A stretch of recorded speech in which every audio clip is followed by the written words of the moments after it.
Hello friends, आज हम लोग फिर से 69 बीपीएससी का इवैल्यूएटेड कॉपी देखेंगे। ठीक, इससे पहले हम लोगों ने ट्रिकल डाउन वाला देखा था कि आप ट्रिकल डाउन पे कैसे आंसर लिखिएगा। हम लोग को फिर से नेक्स्ट क्वेश्चन देखेंगे। इस बार फिर से हम लोग ज्योग्राफी का क्वेश्चन देखेंगे कि कैसे आपको ज्योग्राफी का क्वेश्चन में अटैम्प्ट करना है। इस क्वेश्चन में हम लोग देखेंगे कि इसमें 23 मार्क्स मिला है।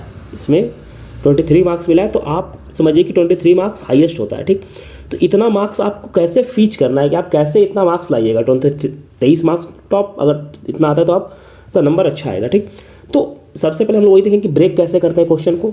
तो आप डिफरेंट से अब देखिए पूछा क्या है, explain the factor affecting the climate of Bihar. तो ठीक है, तो पहला आपका ब्रेक क्या हो जाएगा कि factors affecting climate of Bihar, मतलब पहला सब हेडिंग आपका यही बनना चाहिए। ठीक, उसके बाद क्या, in what ways and how many parts agro climatic zone. तो सेकेंड आपका agro climatic zone, agro climatic zone. ठीक, डिवाइडेड कितने में वो, एंड हाउ मेनी सीजन्स।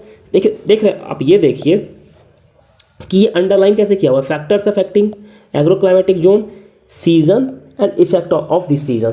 तो आपको इस तरीके से सब हेडिंग को तोड़ना है। ठीक, तो इसे हम लोग मेनली एग्रो क्लाइमेटिक जोन को समझेंगे और आपका यहाँ से एक टॉपिक भी क्लियर हो जाएगा क्योंकि कोई एग्जाम में क्वेश्चन आता ही है। अब ये तो देखिए सिंपल इंट्रोडक्शन है, जो आपको सिंपल इंट्रोडक्शन लिखना है कि Bihar hold 3% of the land total. इस तरह से देखिए, आप जब भी कोई डेटा लिखे तो या तो उसे आप अंडरलाइन कीजिए या फिर आप बॉक्स में डालिए। ठीक, इससे क्या होता है कि ये हाईलाइटेड रहता है जिससे कि एग्जामिनर को दिखता है आपका पॉइंट। ठीक, 8% पॉपुलेशन है टोटल। अब बिहार कहाँ है, तो ट्रॉपिकल क्लाइमेट है बिहार में। ठीक, इस तरीके से लिखना है। अब आपको इंडिया में दिखाना है कि इंडिया में बिहार कहाँ पे है वो दिखाना है। अब देखिए आपको जो फर्स्ट सा हेडिंग आ गया, ठीक, कि factor affecting the climate of Bihar. अब क्या क्या फैक्ट क्या, तो लैटिट्यूड, बिहार कहाँ पे है, तो सब ट्रॉपिकल एरिया में पड़ता है। बिहार पड़ता है ना, बिहार सब ट्रॉपिकल एरिया में है। बिहार 128 फीट या 160 फीट, सॉरी 153 फीट सी लेवल से हाइट है, तो वो भी इफेक्ट करता है। सनलाइट का जो ड्यूरेशन है बिहार में वो भी इम्पैक्ट करता है, क्योंकि समर में जो होता है बिहार के नीचे ही जस्ट झारखंड है, वहीं से टॉपिक ऑफ जो कैंसर है वो गुजरता है, आपको पता ही होगा ये चीज़। तो ये सब इम्पैक्ट करता है। रेनफॉल इम्पैक्ट करता है, जो मानसून है, जो मानसून रेनफॉल है, मानसून रेनफॉल जो है वो इम्पैक्ट करता है बिहार को। तो इस तरीके से आपको सब हेडिंग बना करके ब्रेक करना है। हम लोग देखिए यहाँ पे बेसिकली कम समय में 7 मिनट में 8 मिनट में हम लोग हर क्वेश्चन वाइज हम लोग देखेंगे कि स्ट्रक्चरिंग कैसे करता है, स्ट्रक्चरिंग को सीखेंगे, क्योंकि स्ट्रक्चरिंग सीखना बहुत इंपॉर्टेंट है, तभी आपको एक मार्क्स मिलेगा। आपका नॉलेज है लेकिन अगर आप स्ट्रक्चरिंग नहीं कर पा रहे हैं तब भी आपको कम मार्क्स मिलेगा। ठीक, अब डिस्टेंस फ्रॉम द सी, अब आपको पता है कि जैसे जैसे मान लीजिए ये इंडिया है, ठीक, इधर बे ऑफ बंगाल है, ये अरबियन सी है, तो जैसे जैसे आपका डिस्टेंस बढ़ते जाता है सी से लैंड की ओर, वैसे वैसे क्लाइमेट सिवियरिटी बढ़ता है। अब जैसे कि ये एरिया जो होता है ना, यहाँ पे ना ज़्यादा जो कोस्टल एरियाज होते हैं यहाँ पे ना तो ज़्यादा गर्मी पड़ता है ना ज़्यादा ठंड पड़ता है, बहुत ही मॉडरेट क्लाइमेट रहता है। लेकिन जैसे जैसे आप इंटीरियर में आते हैं गर्मी बढ़ती है ठंड भी बढ़ती है। ठीक, उसी तरीके से हम लोग इल नीनो और का इफेक्ट देखते हैं कि इल नीनो आने से क्या होता है कि जो रेनफॉल है वो घट जाता है और ला नीना से बढ़ जाता है। ठीक, नेचुरल वेजिटेशन हम लोग देखते हैं कि नेचुरल वेजिटेशन जहाँ रहता है वहाँ पे उसका एक डिफरेंट इम्पैक्ट रहता है। अदर जो सब हेडिंग होगा वो एग्रो क्लाइमेटिक जोन का। देखिए कैसे सब हेडिंग बनाते हैं, सब हेडिंग आपको बनाना बहुत इंपॉर्टेंट है। ठीक, इस तरीके से अब बिहार को डिफरेंट एग्रो क्लाइमेटिक जोन में डिवाइड कीजिए। Normally Bihar 4 agro climatic zone में डिवाइडेड है, इस तरीके से डिवाइडेड है बिहार। तो इसको 4 में डिवाइड कीजिए, ये फर्स्ट हो गया, सेकेंड हो गया, ये थर्ड ए हो गया and this is third B. ठीक, तो इस तरीके से उसको डिवाइड कीजिए। मैप आपको बनाना ही बनाना है, इसमें विदाउट मैप नहीं चलेगा, तो मैप आपको बनाना ही बनाना है। उसके बाद दिखाइए कि किस एग्रो क्लाइमेटिक जोन में क्या होता है। इधर देखिए ये जो एरिया है इधर शुगर कैन होता है, शुगर कैन यहाँ पे होता है। ये जो एरिया है, ये वाला एरिया है, यहाँ पे ऑर्गेनिक फार्मिंग होता है, यहाँ पे राइस होता है, क्योंकि यहाँ पे टाल रीजन है ना, तो इसलिए यहाँ पे होता है। ये तराई रीजन है, तराई रीजन में वाटर लॉगिंग बहुत ज़्यादा होता है।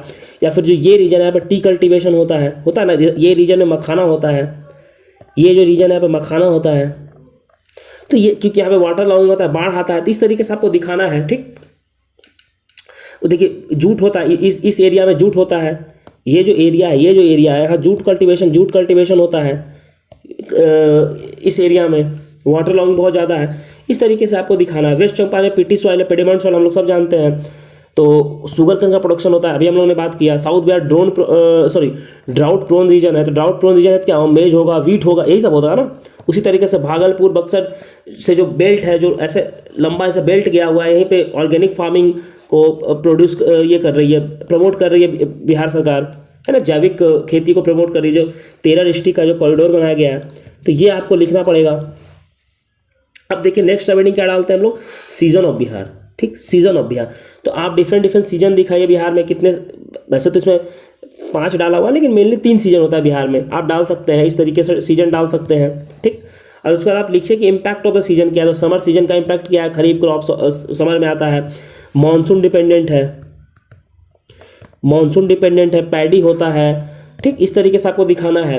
विंटर में क्या है, तो वीट होता है, रबी क्रॉप्स, ये आपको दिखाना है, रबी क्रॉप्स दिखाना है, वीट होता है, ठीक। लेस वाटर इंटेंसिव, बारिश कम होता है विंटर के टाइम पे, तो इस तरीके से आपको दिखाना है। स्प्रिंग सीजन का दिखाइए, जायद क्रॉप्स के बारे में दिखाइए, जैसे ककम्बर हो गया, या फिर जो होता है ना पशु को जो खिलाते हैं वो सब होता है इसमें, ये सब डालिए, ठीक। ये भी लेस फर्टाइल रीजन में होता है, आप ये यूज कीजिए। और आप सिंपल सा कंक्लूड कर दीजिए इस तरीके से कि बिहार के ये 144% बिहार का जो क्रॉपिंग इंटेंसिटी है वो है, ये इकोनॉमिक सर्वे का डेटा है, तो इसको आप कोट कीजिए। विच नीड्स टू, जो कि मतलब जो प्रो क्लाइमेटिक एग्रीकल्चर है, क्लाइमेट रेजिलियंट एग्रीकल्चर है, क्लाइमेट रेजिलियंट एग्रीकल्चर उसको प्रमोट करना चाहिए, ठीक। तो इस तरीके से अगर आप आंसर लिखिएगा, आपका ये स्ट्रक्चर हुआ तो आपको आराम से 20 से 22 नंबर मिल ही जाएगा, ठीक। 20-22 नंबर, 23 नंबर तो हाईएस्ट है, one of the highest marks से मिलना। तो इस तरीके से अगर आप आंसर को अप्रोच कीजिएगा, इस तरीके से आपका आंसर रहेगा, तो आपको मार्क्स मिलेगा। आपको ब्रेक करना, देखिए कैसे ब्रेक करना, ये प्रॉपर एग्जामिनेशन हॉल का ब्रेकिंग है, ठीक। ये मैं घर पे बैठ के किया हुआ नहीं दिखा रहा हूँ, ये प्रॉपर एग्जामिनेशन हॉल में बैठ के किया हुआ ब्रेकिंग है। इस तरीके से जो ब्रेक किया गया है उसको आप लोग कीजिए, और आपको उसी तरीके से ब्रेक करना है, ठीक। एग्जामिनेशन हॉल में जैसे ब्रेक करते हैं वैसे करना है, और आपको मार्क्स मिलेंगे ही मिलेंगे, इसके लिए आपको सोचना नहीं है, ठीक। तो इस तरीके से लिखिए। और जो भी टॉपिक्स है, हर टॉपिक्स पे, एवरी टॉपिक्स पे हम लोग नोट्स प्रोवाइड कर रहे हैं, तो आप उस नोट्स को देखिए। टेलीग्राम में आपको डिस्क्रिप्शन बॉक्स में टेलीग्राम में आपको मिल जाएगा लिंक। आपको ये नोट्स जो है, ये जो लेक्चर है, लेक्चर का जो PDF है, ये जो इवैल्यूएटेड कॉपी है, इवैल्यूएटेड कॉपी भी आपको टेलीग्राम पे मिल जाएगा। आप टेलीग्राम से जुड़िए। टेलीग्राम का जो लिंक है मैं डिस्क्रिप्शन बॉक्स में डाल दूंगा, और आपको कमेंट बॉक्स में मिल जाएगा, आप वहाँ से जुड़िए। और जो भी नोट्स हैं आपको 70th BPSC के लिए सारे नोट्स आपको मिल जाएंगे। और हम लोगों ने बहुत सारा लेक्चर कवर किया है मेंस के लिए, सोनली मेंस के लिए बहुत सारा लेक्चर हम लोगों ने कवर किया है। तो आप मेंस का एक अलग से प्लेलिस्ट मैंने बना दिया है, तो आप उस प्लेलिस्ट में जा करके चेक कर सकते हैं। हर टॉपिक पे, पॉलिटी पे मैंने बना दिया है कि क्या क्या टॉपिक आपको कवर करना है। हिस्ट्री पे मैंने बना दिया है कि हिस्ट्री में आपको क्या क्या टॉपिक कवर करना है, सारा मैंने बना दिया था। आप जाइए वहाँ पे, उसको चेक कीजिए और उसको देखिए, अटेम्प्ट कीजिए, और इस तरीके से स्ट्रक्चरिंग कीजिए, आपको बहुत मार्क्स मिलेगा एग्जाम में। चलिए ठीक है, मिलते हैं अगले वीडियो में। मैं फिर से कोई एक आंसर को जो इवैल्यूएटेड कॉपी हमारा है उसको फिर से हम लोग ले करके आएंगे और आपको दिखाएंगे, ठीक। तो चलिए।